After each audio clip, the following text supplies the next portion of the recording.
बच्चों ये है हमारा लेक्चर 151 और हम कर रहे थे आपका हिस्ट्री में chapter 6 towns, traders and craft persons.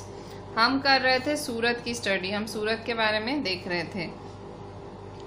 So the city was cosmopolitan and people of all caste and creeds lived there. Cosmopolitan का मतलब क्या? मतलब यहाँ हर तरह के लोग रहते थे, ठीक है। मतलब हर तरह के हर देश से आए हुए लोग यहाँ बस जाते थे।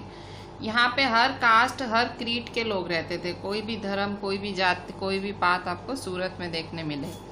17th सेंचुरी में पोर्चुगीज, डच और English had their factories and warehouses at Surat. So 17th century में जो पोर्चुगीज थे, डच थे, इंग्लिश थे, उन सब ने अपनी फैक्ट्रीज, वेयर हाउसेस मतलब गोडाउन वगैरह सूरत में बनाए।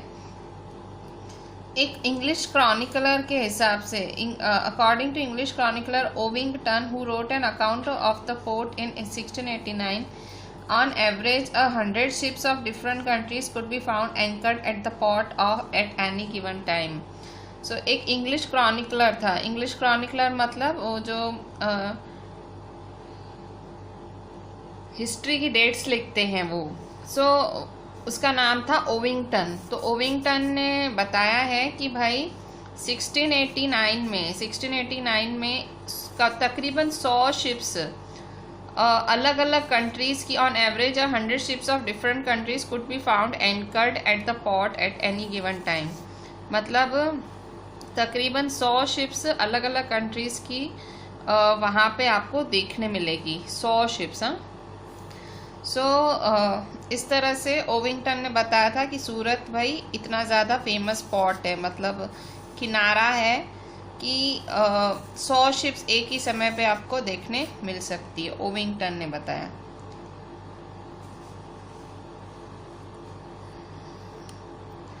इसके अलावा बहुत सारे रिटेल और होलसेल शॉप्स थे वहाँ पे सूरत में। कॉटन टेक्सटाइल्स, कॉटन बिकती थी। The textiles of Surat were famous. Surat के जो कपड़े किस चीज़ के लिए फेमस थे? For their gold lace borders, zari, मतलब जरी वाले बॉर्डर्स के लिए फेमस थे। और ये कहाँ कपड़ा बिकता था सूरत का? वेस्ट एशिया, अफ्रीका और यूरोप में बिकता था, ठीक है।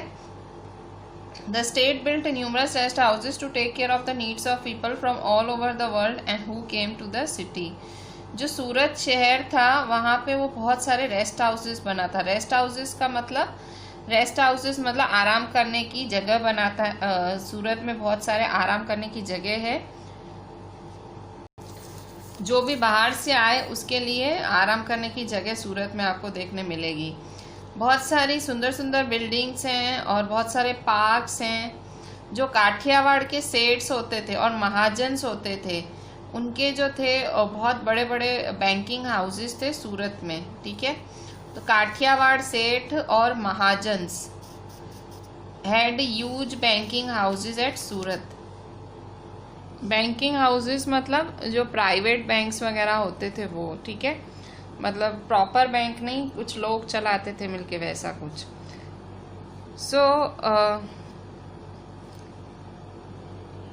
जो काठियावाड़ी सेठ्स और महाजन्स वो बैंकिंग हाउस चलाते थे सूरत में।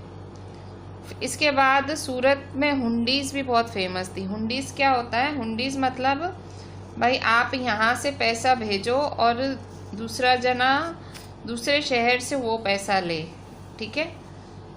मतलब रोकड़ा, बड़े से बड़ा रोकड़ा आप एक जगह से दूसरी जगह ट्रांसफ़र करो, उसे हुंडी कहते हैं, ठीक है।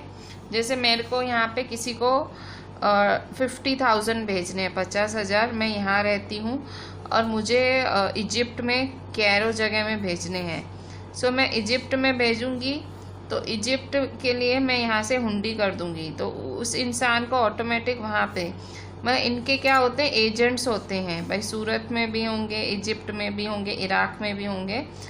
ये मेरा 50,000 मैंने यहाँ से, मतलब कैश, वो इंसान को कैश का कैश मिल जाएगा, ठीक है।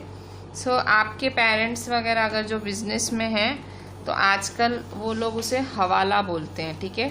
तो तब सूरत में उसे हुंडीज़ कहा जाता था। यहाँ से पैसे इतने दूर दूर पहुँचाए जाते थे, मतलब बिज़नेस के हिसाब से।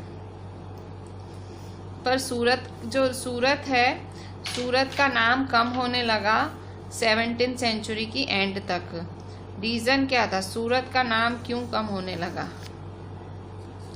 सूरत का नाम कम क्यों होने लगा? क्योंकि बहुत सारे फैक्टर्स थे। लॉस ऑफ मार्केट्स, मतलब सूरत का मार्केट एकदम ख़त्म हो गया था, प्रोडक्टिविटी ख़त्म हो गई थी। क्यों सूरत का मार्केट क्यों ख़त्म हो गया था, प्रोडक्टिविटी क्यों ख़त्म हो गई थी? क्योंकि उस टाइम जो मुग़ल अम्पायर था वो डिक्लाइन हो गया था, मतलब जो मुग़ल थे, मुग़लों का पावर ख़त्म हो गया था उस टाइम 17th सेंचुरी में। और जो सी रूट्स थे वो कंट्रोल कर रहे थे Portuguese, and competition from Bombay present day Mumbai where English East India Company shifted its headquarters in 1668। ठीक है, तो सी रूट्स को कौन कंट्रोल करने लगा? सी रूट्स को पोर्चुगीज कंट्रोल करने लगे। और जो बॉम्बे थे, competition from Bombay where English East India Company shifted its headquarters in 1668। So Bombay से भी बहुत कंपटीशन आ रहा था सूरत को, ठीक है, और उनके जो सारे सी रूट्स थे पोर्चुगीज़ ने कंट्रोल कर लिए थे। और बॉम्बे में इंग्लिश ईस्ट इंडिया कंपनी आ गई थी, मतलब इंग्लिश ईस्ट इंडिया कंपनी ने अपने जो हेडक्वार्टर्स थे वो बॉम्बे में कर लिए थे 1668 में। ठीक है, तो इस तरह से मतलब अगर आज बॉम्बे नहीं होता तो बॉम्बे की जगह सूरत होता। ठीक है, सो इस तरह से सूरत पहले एकदम जैसे आज बॉम्बे है वैसा उसका नाम था, पर जैसे ब्रिटिश ईस्ट इंडिया कंपनी आई उसने अपने हेडक्वार्टर्स बॉम्बे की तरफ शिफ्ट किए, तो सूरत का नाम उस टाइम मतलब इतना ज़ोरदार सूरत चल रहा था वो। आज भी खैर Surat is a very happening city, मतलब बहुत ज़्यादा फेमस सिटी है, बट आज वो मुंबई के लेवल पे होती अगर ब्रिटिशर्स जो है ईस्ट इंडिया कंपनी अपने हेडक्वार्टर्स सूरत से वहाँ शिफ्ट नहीं करती। आज भी सूरत एक बस्टलिंग कमर्शियल सेंटर है। बस्टलिंग का मतलब आज भी वहाँ आपको सूरत में उतनी ही भीड़ देखने मिलेगी, कमर्शियली भी आज भी उतना ही बिजनेस है वहाँ पे, सूरत कम नहीं है आज भी। ठीक है, अभी हम जो तीसरा सिटी पढ़ेंगे उस टाइम का मसूलीपट्टनम। ठीक है, सो मसूलीपट्टनम, तो देखो मसूली का मतलब मछली, पट्टनम मतलब ट्रबल्ड वाटर्स। ठीक है, so the town of Masulipattnam or Machilipatnam, literally fish pot town, lay on the delta of Krishna river। इसका मतलब जो मछलीपट्टनम था, मछलीपट्टनम एक आप देखो तो मछली का ही मतलब एक मछली का पूरा पॉट था, वैसा समझो फिश पॉट ही था। और कहाँ था ये टाउन, कहाँ आई थी ये शहर कहाँ बसा था? ले on the delta of Krishna river. कहाँ बसा था? कृष्णा रिवर के डेल्टा पे, मतलब कृष्णा रिवर जहाँ से चालू होता है वहाँ पे मछलीपट्टनम बसा था। 17th सेंचुरी में यहाँ बहुत ज़्यादा कामकाज होता था, मतलब बहुत ज़्यादा कामकाज होता था। दोनों डच और ईस्ट इंडिया कंपनीज थे, उन दोनों ने कोशिश की मछलीपट्टनम को कैप्चर करने की। दोनों ने, डच ने भी कोशिश की और ईस्ट इंडिया कंपनी ने भी कंट्रोल करने की कोशिश की, क्योंकि वो सबसे इम्पोर्टेंट पोर्ट हो गया था आंध्रा कोस्ट में। और वहाँ पे आप मछलीपट्टनम में देखो तो एक फोर्ट है, एक किला है जो कि डचेस ने बनाया था। ठीक है, सो मछलीपट्टनम वहाँ की फ़िश एक्टिविटीज़ की वजह से बहुत ज़्यादा फेमस था। और दोनों डच और ब्रिटिश ईस्ट इंडिया कंपनी दोनों उसको हथियाना चाहते थे, क्योंकि वहाँ पे जो मार्केट था, बिजनेस था, उसको वो कंट्रोल करना चाहते थे।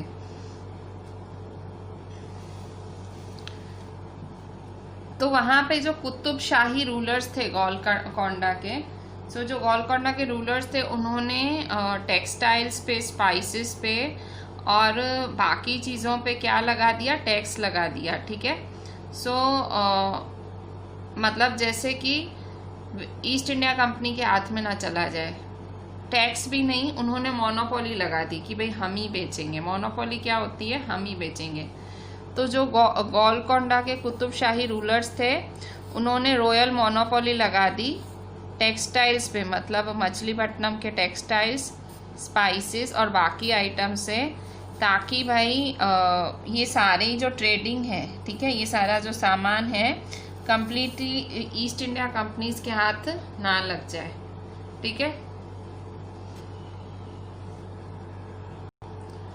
Fierce competition among various trading groups, the Golconda nobles, Persian merchants, Telugu, Komati Chettis and European traders made the city populous and prosperous.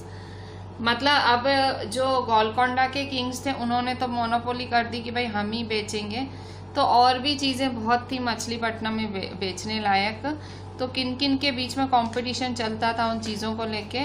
The Golconda nobles, ठीक है, गोलकोंडास के बीच में, पर्शियन मर्चेंट्स के बीच में, तेलुगु कोमाटी छेतीस, ये एक जाति है तेलुगु में, कोमाटी छेती, और यूरोपियन ट्रेडर्स, ठीक है, इन चारों के बीच में मतलब कंपटीशन लगा रहता था। तो इसकी वजह से ये जो सिटी है वो बहुत ही ज़्यादा पॉपुलेटेड हो गई और बहुत ज़्यादा फली फूली। तो जैसे मुगल्स अपने पावर बढ़ाने लगे गोलकोंडा में, और उनके as the Mughals began to extend to Golconda their representative the governor Mir Jumla who was also a merchant, जैसे मुगल्स हैं वो अपना पावर एक्सटेंड करने लगे, तो जो गवर्नर है मीर जुमला जो कि एक मर्चेंट भी था, गवर्नर है मीर जुमला जो कि एक मर्चेंट भी था, वो डच और इंग्लिश के बीच में मतलब उसने झगड़ा करा दिया। एक मर्चेंट था, उसने डच और इंग्लिश के बीच में झगड़ा करा दिया। 1686-1687 में मुगल एम्परर औरंगजेब ने गोलकोंडा जीत लिया, ठीक है।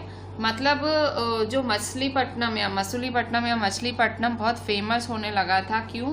क्योंकि वहाँ पे सब कम्युनिटीज़ आके कंपटीशन करती थी। कंपटीशन में चीज़ें और ज़्यादा मतलब जो सिटी है वो हैपनिंग हो जाती है, मतलब उस सिटी में बहुत ज़्यादा फ़ायदा होता है, कारोबार होता है।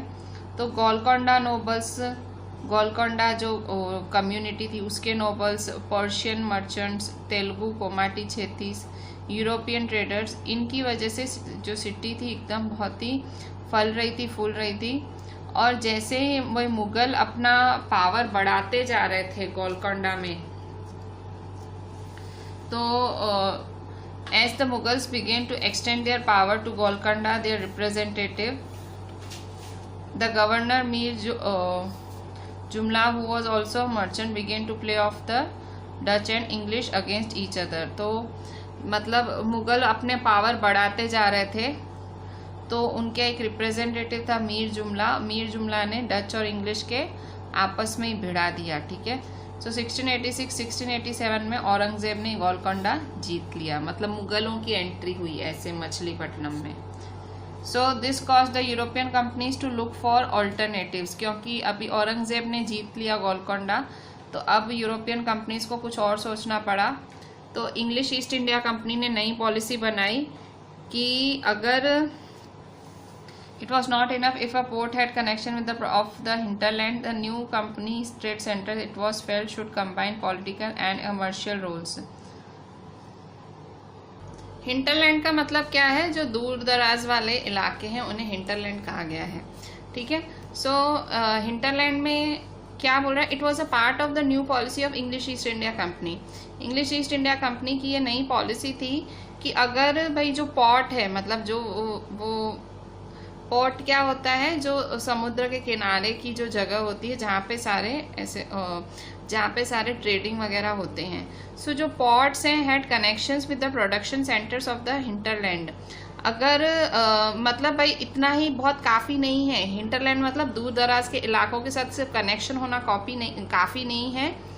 The new company trade centres it was felt should combine political and commercial roles. खाली कनेक्शन होना ही काफ़ी नहीं है कि वहाँ से वहाँ ट्रेडिंग करनी है, उसके अलावा पॉलिटिकल भी रोल होना चाहिए स्ट्रॉन्ग, एडमिनिस्ट्रेटिव कमर्शियल रोल भी स्ट्रॉन्ग होना चाहिए।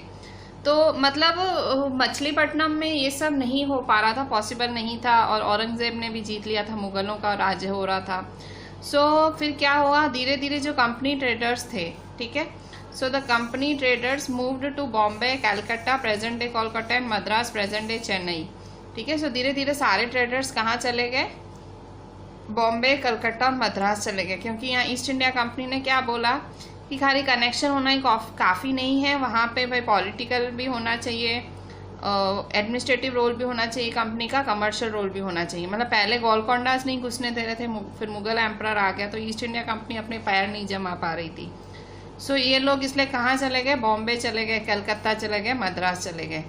सो मछलीपट्टनम ने दोनों मर्चेंट्स और प्रॉस्पेरिटी दोनों खो दी। मतलब मर्चेंट सारे इन तीनों जगह चले गए और मर्चेंट चले गए तो पैसा भी चला गया। सो इस तरह से आज फिर ये एक डायलेपिटेटेड छोटा सा टाउन है। आज क्या है मछलीपट्टनम, एकदम टूटा फूटा सा एक छोटा सा शहर है। ठीक है भाई, आपको छोटी टूटी इमारतें और यही सब दिखेगा। सो मतलब ये जो कंपनी ईस्ट इंडिया कंपनी ने जो पॉलिसी लाई उसकी वजह से मछलीपट्टनम पूरा ख़त्म ही हो गया। ठीक है, इस पॉलिसी की वजह से मछलीपट्टनम पूरी तरह से ख़त्म हो गया। ठीक है, तो आज मछलीपट्टनम क्या है, टुडे नथिंग मोर देन मतलब आज कुछ मछलीपट्टनम का कुछ भी खास रहा नहीं। ठीक है, अब न्यू टाउन्स एंड ट्रेडर्स। सो देखो 16th और 17th सेंचुरी यूरोप में, 16th और 17th सेंचुरीज में जो यूरोपियन कंट्रीज थी, अब वो क्या ढूंढ रही थी, अब वो ढूंढ रही थी मसाले, अब वो ढूंढ रही थी कपड़े जो कि पॉपुलर थे दोनों यूरोप में, वेस्ट एशिया में भी। तो इंग्लिश, डच, फ्रेंच तीनों ने मिलके ईस्ट इंडिया कंपनी बनाई ताकि वो अपनी कमर्शियल एक्टिविटीज ईस्ट में बढ़ा सके। इनिशियली जो बड़े बड़े इंडियन ट्रेडर्स थे जैसे कि मुल्ला अब्दुल गफूर और वीरजी वोरा, जिनके पास बहुत सारी शिप्स थी, उनके साथ compete करने लगे, उनके साथ कंपटीशन में उतरे। पर यूरोपियन कंपनीज कुछ कम नहीं थी, उनके पास नेवल पावर था, मतलब नेवी थी। सो उन्होंने अपनी पूरा नेवल पावर यूज किया और पूरा सी ट्रेड अपने हाथ कर दिया। और जो इंडियन ट्रेडर्स थे उनको ऐसा मनाया कि अब आप हमारे एजेंट बन जाओ। और इसी तरह से जो इंग्लिश है वो बहुत सक्सेसफुल कमर्शियल और पॉलिटिकल पावर बन गए इंडिया में। तो यहाँ बात यह है कि भाई इंग्लिश थे, अंग्रेज थे, वो कैसे कमर्शियल और पॉलिटिकल पावर बने इंडिया में, कैसे वो इतने सक्सेसफुल हो गए इंडिया में। आज मैं आपके घर आती हूँ और मैं बोलती हूँ मैं पावरफुल हूँ, तो क्या आप मुझे अपना घर दे दोगे? नहीं। तो जो ब्रिटिशर्स आए थे तो कैसे उन्होंने हमारा घर, हमारा देश, हमारा इंडिया कैसे ले लिया था? तो वो आके ही नहीं ले लिया था, वो धीरे धीरे लिया था। पहले उनकी नज़र किस पे पड़ी? हमारे मसालों पे और हमारे कपड़ों पे पड़ी। ठीक है, हमारे देश के मसाले और कपड़ों पे पड़ी। ऐसे करके उन्होंने हमारा पूरा देश छीन लिया। So in the 16th and 17th century, 16वीं और 17वीं सदी में यूरोपियन कंट्रीज ढूंढ रहे थे मसाले और टेक्सटाइल्स जो कि यूरोप और वेस्ट एशिया दोनों में फेमस थे। तो इसके लिए जो इंग्लिश थे, जो डच थे और फ्रेंच थे, उन्होंने मिलके ईस्ट इंडिया कंपनी बनाई। ईस्ट इंडिया कंपनी इसलिए बनाई कि वो एक्सपांड करने चाह रहे थे अपनी कमर्शियल एक्टिविटीज़ ईस्ट में। सो इनिशियली जो इंडियन ट्रेडर्स थे, ये बहुत नाम इम्पॉर्टेंट है, ये आपको फिल इन द ब्लैंक्स में काम आएगा कि ये दो इंडियन ट्रेडर्स उनको घुसने नहीं दे रहे थे, मतलब यूरोपियंस को घुसने नहीं दे रहे थे, क्योंकि बिजनेस तो हर किसी को करना होता है। अगर आप किसी नए इंसान को बिजनेस के लिए घुसने दोगे तो आपका बिजनेस खत्म हो जाएगा। तो इंग्लिश, डच और फ्रेंच ने ईस्ट इंडिया कंपनी बनाई और घुसने की कोशिश कर रहे थे इंडिया में अपनी नेवी शिप्स को लेके। पर उस टाइम जो बड़े बड़े व्यापारी थे इंडिया के, कौन? मुल्ला अब्दुल गफूर और वीरजी वोरा, उनके पास भी बहुत सारी शिप्स थी, वो उनके साथ कंपटीशन में उतरे। पर यूरोपियन कंपनीज ज़्यादा पावरफुल साबित हुई इन लोगों से। तो उन्होंने क्या किया, उन्होंने पूरी सी अपने नाम कर दी, मतलब सी अपने हाथ कर दी, और जो सारे इंडियंस थे उन्हें अपना एजेंट बना के रख दिया। तो इस तरह से इंग्लिश जो है वो बहुत सक्सेसफुल हो गया सब कॉन्टिनेंट, मतलब इंडिया में। The spurt in demand for goods like textiles led to great expansion of the crafts of spinning, weaving, bleaching, dyeing, etc. With more and more people. तो जो गुड्स के लिए डिमांड थी, मतलब जो चीज़ों के लिए डिमांड थी जैसे टेक्सटाइल्स के लिए, तो इससे क्या हुआ, मतलब बहुत ज़्यादा एक्सपांशन हुआ, लोगों की डिमांड बढ़ी तो और ज़्यादा एक्सपांड होने लगे क्राफ्ट, मतलब जो कलाकारियाँ थी, जो मतलब जो कहते हैं ना, जो आर्ट थी, उनका एक्सपांशन हुआ, स्पिनिंग का एक्सपांशन हुआ, वीविंग का, ब्लीचिंग का, डाइंग का। डिमांड बढ़ी, मतलब कपड़ों की डिमांड बढ़ी तो इन सारी चीज़ों की भी डिमांड बढ़ी. So with more and more people taking then up, Indian textile designs became increasingly refined. क्योंकि ज़्यादा से ज़्यादा लोग अब ये सब करने लगे तो जो हमारी जो डिज़ाइन थी वो बहुत ज़्यादा और बेहतर होने लगी. पर यहाँ पे जो क्राफ्ट पर्सन जो अपनी एक उनकी जो कल्पना होती थी, मतलब देखो जो आर्टिस्ट लोग होते हैं, क्राफ्ट पर्सन होते हैं, उनकी जो होती है उनकी अपनी सोच होती है, उनको ऐसी डिज़ाइन बनानी होती है, वैसी डिज़ाइन बनानी होती है. पर इस टाइम क्या हुआ, उनको जो कपड़ा बनाना होता था उनको यूरोपियन एजेंट्स के हिसाब से बनाना होता था. पहले इंडियंस कैसे कपड़ा बनाते थे, जो उनके मन में जो डिज़ाइन आई, जो उनको अच्छा लगे. पर क्योंकि अब यूरोपियन ने पूरा उनका मार्केट हथिया लिया था, उन्होंने इंडियन को एजेंट बना दिया था, तो जो यूरोपियंस थे वो अपने हिसाब से इंडिया का कपड़ा बनवाते थे. तो वो अपने हिसाब से इंडिया का कपड़ा बनाते थे, तो उनको जैसी डिज़ाइन चाहिए, उनको जैसा चाहिए वो वैसे. तो इसकी वजह से जो हमारे क्राफ्ट पर्सन थे जो ये सब बनाते थे, उनकी अपनी सोच तो सोच रही ही नहीं. मतलब अब उन्हें किसके हिसाब से चलना पड़ा था, यूरोपियन से. यूरोपियंस आए तो इससे एक फ़ायदा ये हुआ कि ठीक है भाई, कि भाई उनकी कला को और ज़्यादा देशों में देखा गया. भाई यूरोपियंस ने भी पहना उनका कपड़ा, वेस्ट एशिया में भी गया उनका कपड़ा. पर साथ ही साथ यूरोपियंस जो थे एक कब्जा जैसा कर लिया और अब वो उनको कंट्रोल करने लग गए. ठीक है, उनकी जो आर्ट थी उसे कंट्रोल करने लग गए. ठीक है. So this period saw the decline of independence of craft persons. मतलब इंडिपेंडेंस कैसे, जैसे उनकी आज़ादी छीन ली गई, उनको जैसे डिज़ाइन चाहिए थी वो बना नहीं सकते थे. ठीक है. Weaver no longer had the liberty of selling their own cloth और वीविंग देयर ओन पैटर्न्स.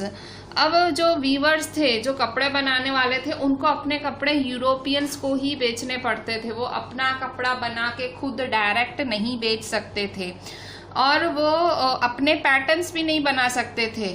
ठीक है.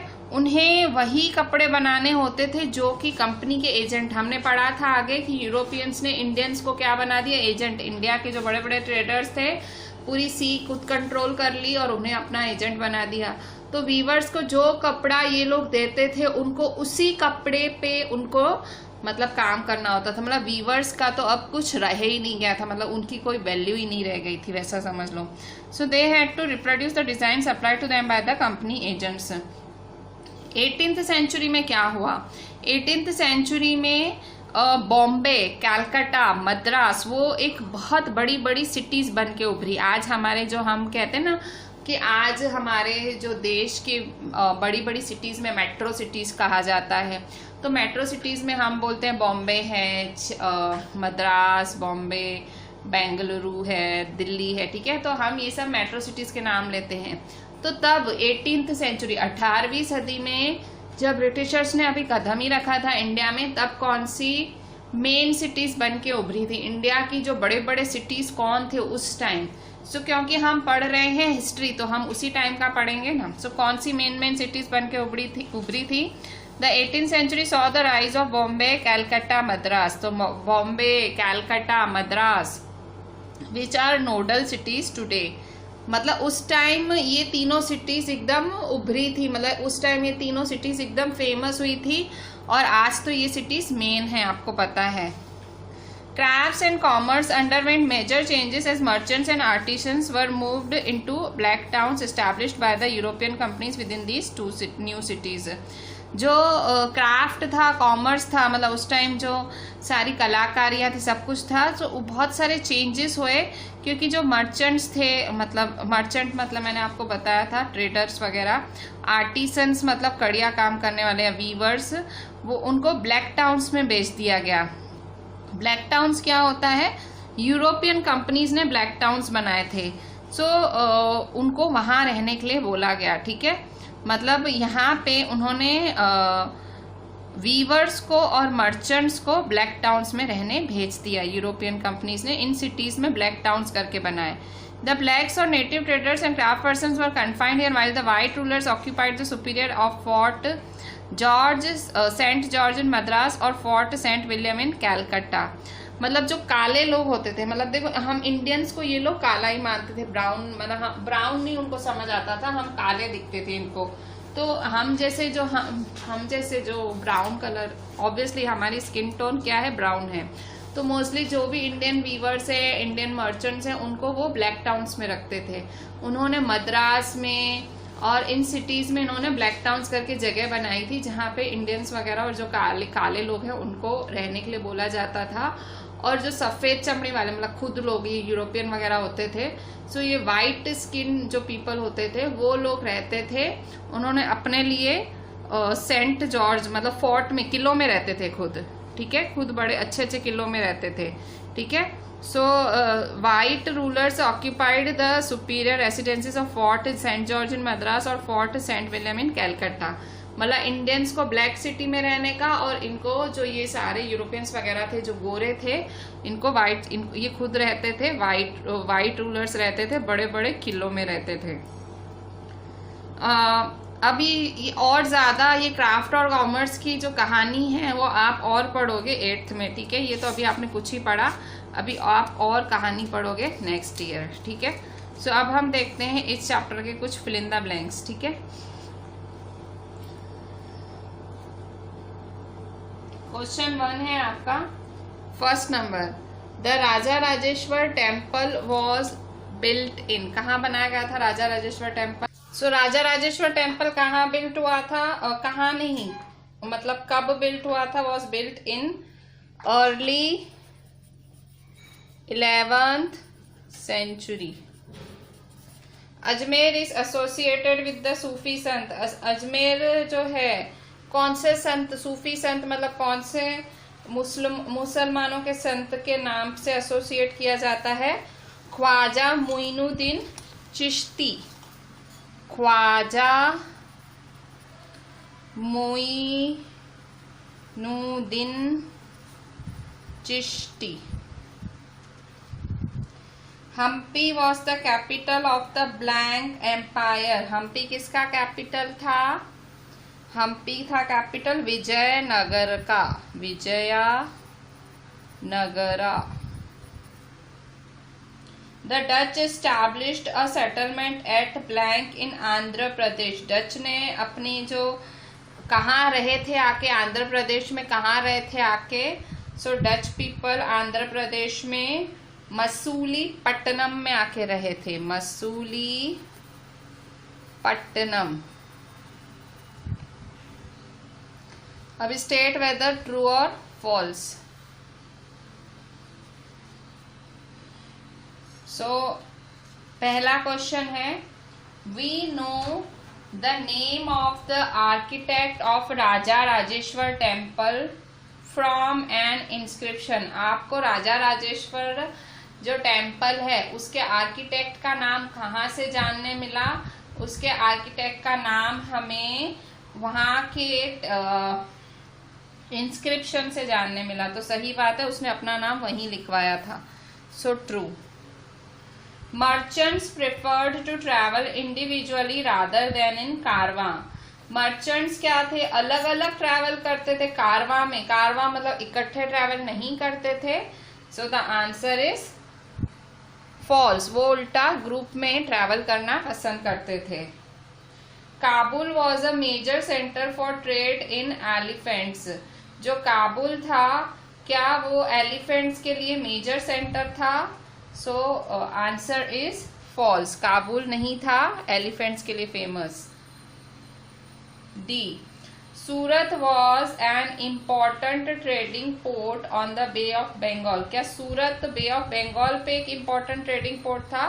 सो दिस इज ऑल्सो फॉल्स। ठीक है, सिर्फ ए ही ट्रू है, बाकी तीनों हैं false. Question 3, how was water supply to the city of Thanjavur. Thanjavur में पानी कैसे सप्लाई किया जाता था? सो वेल्स और टैंक्स से। कैसे? वेल्स से एंड टैंक्स से। ठीक है। Who lived in the black towns in cities such as Madras. Black towns में कौन लोग रहते थे? सो कौन कौन रहते थे? मर्चेंट्स रहते थे, आर्टिसंस रहते थे। आर्टिसंस मतलब वीवर्स वगैरह, native traders and craft persons.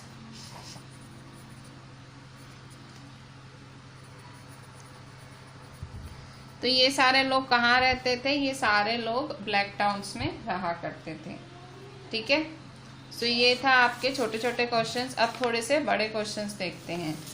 ठीक है, so why do you think towns grew around temples?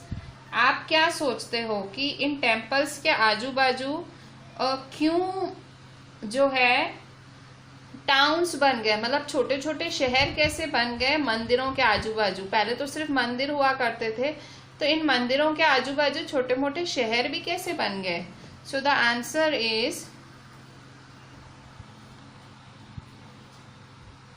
The following factors are responsible for the growth of towns around temples. Temples में मंदिर क्यों, टेम्पल्स के आजू बाजू टाउन्स क्यों बन गए? पहला है A large number of priests, workers, artisans, traders, etc. settled near the temple. जो बड़े बड़े साधु वगैरह होते थे, वर्कर्स होते थे, आर्टिसंस, वो लोग मंदिरों के आजू बाजू रह जाते थे आके, ताकि उनको मंदिर में आने जाने में आसानी हो। They catered to the various needs of people as well as of pilgrims who flocked to the temples. तो ये लोग क्या करते थे? आजू बाजू आके रहते थे और वहाँ पे जो श्रद्धालु आते थे, पिलग्रिम्स मतलब श्रद्धालु आते थे, और वहाँ के जो लोग थे वो उनकी जो भी ज़रूरियातें थी वो पूरी करते थे। ऑब्वियसली पैसे लेते होंगे, ऐसे कोई फ्री में तो ना पूरा करे। सो बाय एंड बाय टाउन्स ग्रू, और ऐसा करते करते करते करते शहर बनते चले गए। Which came to be known as temple towns, क्योंकि ये शहर टेम्पलों के आजू बाजू बने इसलिए इनको टेम्पल टाउन्स कहा जाता है। तो ये क्वेश्चन जो है इसका आंसर आपको नोटबुक में लिखना पड़ेगा। ठीक है, इसके बाद question 6, how important were craft person for the building and maintenance of temples? जो क्राफ्ट पर्सन्स थे वो बिल्डिंग और मेंटेनेंस ऑफ टेम्पल्स के लिए इम्पॉर्टेंट क्यों थे, मतलब क्राफ्ट पर्सन इतने ज़रूरी क्यों थे? सो द आंसर इज, जो विश्वकर्मा कम्युनिटी है, विश्वकर्मा कम्युनिटी में कौन कौन थे? सुनार मतलब goldsmith, bronze smith, blacksmith लोहार थे, मैशन कड़िए थे, कारपेंटर्स थे, were essential to the building of temples. तो क्राफ्ट पर्सन ज़रूरी क्यों थे? तो जो विश्वकर्मा कम्युनिटी थी वो थी ही सुनार, लोहार, इन सब की कम्युनिटी थी, और ये लोग बहुत ज़्यादा ज़रूरी थे टेम्पल्स के लिए।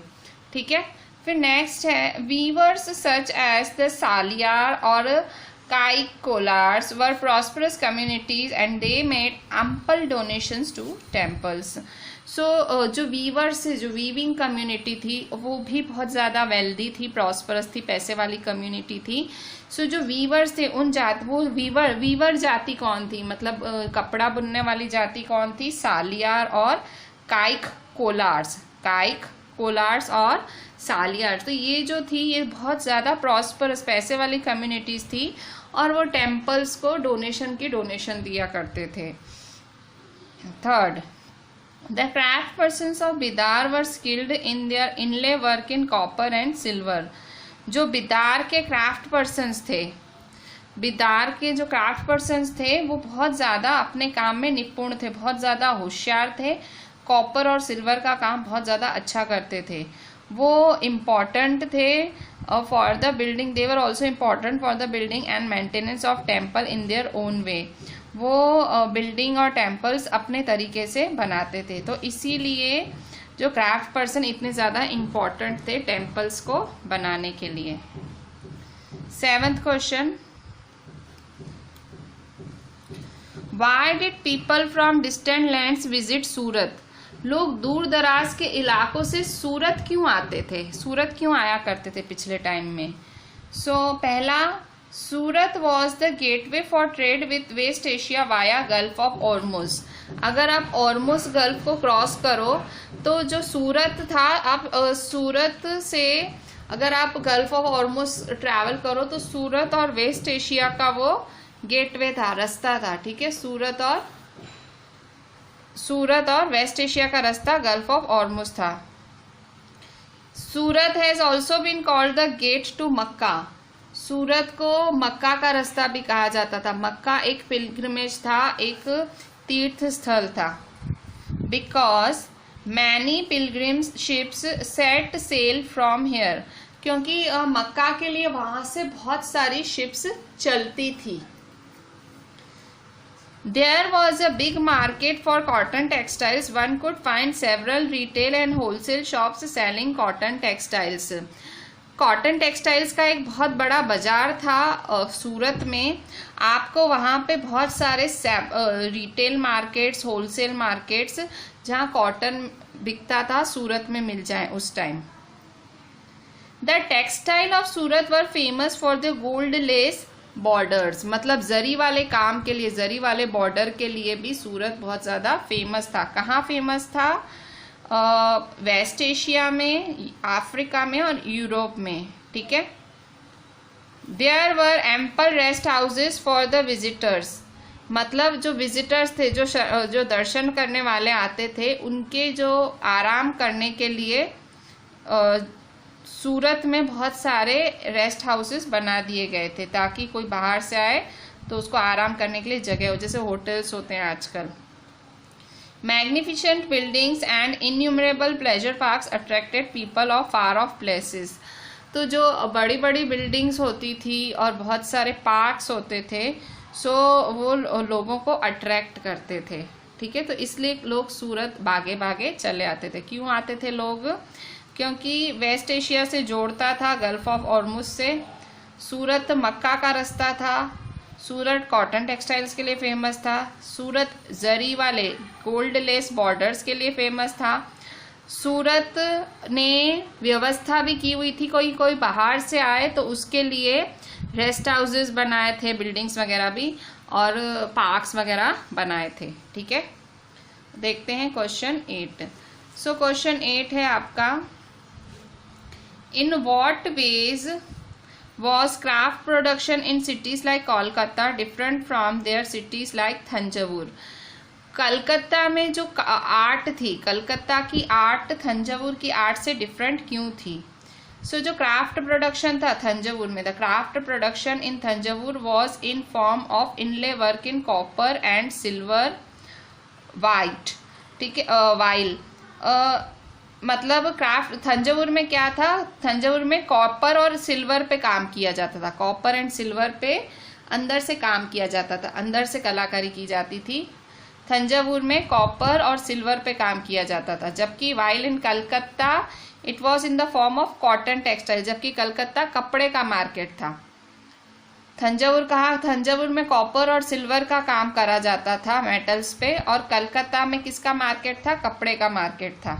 ठीक है, so Calcutta was in the form of cotton textiles, jute textiles and silk textiles. ठीक है, ये सिल्क है, यहाँ सिल्वर है ऊपर और ये सिल्क है, यहाँ सिल्वर आएगा और ये सिल्क टेक्सटाइल्स। ठीक है, अच्छा अब हम कुछ MCQs देख लेते हैं। ये हमारी जो चैप्टर है NCERT की टेक्स्ट हमने यहाँ फिनिश की, हमने NCERT का टेक्स्ट पूरा हमने यहाँ सॉल्यूशन देखा। आपको ये सारा आपकी नोटबुक में लिखना है। अभी हम MCQs देखते हैं, आपको वो भी लिखने हैं।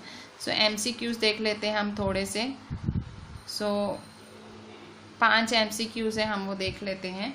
Vasco da Gama was a blank. Vasco da gamma कौन थे? तो वास्को डा गामा कौन थे? चाइनीज सेलर थे, पोर्चुगीज सेलर थे, अमेरिकन सेलर थे, इटालियन सेलर थे। तो वो एक पोर्चुगीज सेलर थे। एक्चुअली इसके बारे में आपकी NCERT की टेक्स्ट बुक में एंड में एक बहुत बड़ा पैराग्राफ दिया हुआ है, उनकी फ़ोटो भी बनी हुई है। ठीक है, सो वो मैंने आपको मतलब ज़्यादा इम्पोर्टेंट नहीं था पढ़ाना, पर ये आपकी जानकारी के अच्छा है और ये MCQ में भी आया है। Vasco da Gama was a Portuguese sailor. They were great Indian traders during 16th and 17th century. 16 और 17th सेंचुरी के दौरान कौन बहुत बड़े इंडियन ट्रेडर्स थे? Mir Jumla and Mulla Abul Gafur, Mulla Abul Gafur and Virji Vora, Mir Jafar, Mir Jumla, none of the above. So Mulla Abdul Gafur and Virji Vora. Third, Kabul and Kandahar were linked to. Kabul और कांधार किस route से जुड़े हुए थे? Silk route, Cape route, Suez canal route की कॉटन रूट। सो ये दोनों जुड़े हुए थे सिल्क रूट से। A name used collectively for Muslim merchants, Muslim merchants के लिए क्या नाम यूज़ करा जाता था उस टाइम? सो मुस्लिम मर्चेंट्स के लिए उस टाइम नूर, हूर, मूर की नन ऑफ द अबव। सो मुस्लिम मर्चेंट्स के लिए उस टाइम मूर, MOORS, मुस्लिम जो मर्चेंट्स होते थे उनके लिए Moors word, MOORS, Moors word use किया जाता था। ठीक है, हमारा 5th,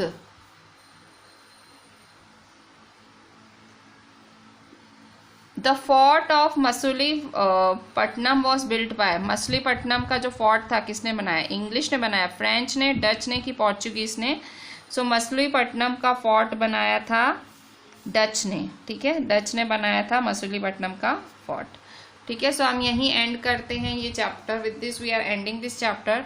सो आपको सारे पॉइंट्स अच्छे से लिखने हैं, आपको NCERT एक्सरसाइज लिखनी है अच्छे से, एंड आपको ये MCQs भी लिखने हैं। ठीक है, so write each and everything very properly and WhatsApp me. Thank you.